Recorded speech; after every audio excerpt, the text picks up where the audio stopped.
সুন্দর কথা বলেছেন। আমাদের সামনে কি বলেন? আপনার সামনে কি?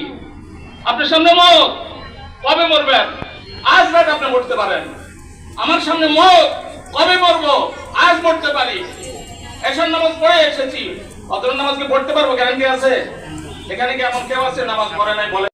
কারণ নামাজই দেখলেই চিনা যায়। স্বর্ণকার সে চিনে কোনটা খাঁটি, কোনটার মধ্যে ভেজাল রয়েছে। আমরা চিনি, আমরা কোরআন হাদিসের ভিত্তিতে চিনি। আমরা বলে দিব, নামাজ যদি না পড়ে থাকেন কেন পড়লেন না আপনি?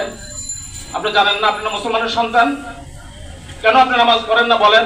এটা ওয়াজ, ওই শরীর নাম ওয়াজ নয়, কাহানির নাম ওয়াজ নয়। এটা শুনেন, যদি এখানে কোনো বেনামাজি থেকে থাকেন, যেখানে মাইকের আওয়াজ যাইতেছে, কোনো বেনামাজি যদি শুনে থাকো তাহলে শুনে রাখো, তুমি ইমানদার নিজেকে দাবি করো আর নামাজ পড়ো না। কিসের ইমান তোমার?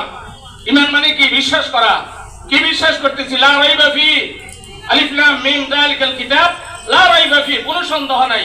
এখানে যা কিছু বলা হয়েছে সব কিছু সত্য, 100% সত্য, কোনো সন্দেহ নাই। নামাজ পড়লে কি লাভ হবে এটা সত্য, কোনো সন্দেহ নাই। নামাজ না পড়লে কি ক্ষতি এটা সত্য, কোনো সন্দেহ নাই।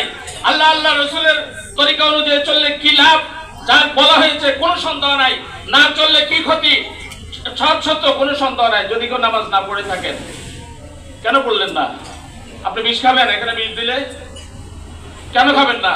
বিষ খাইলে মরে যাবেন, এই জন্য বিষ খান না আপনি। এটা আপনার ইমান।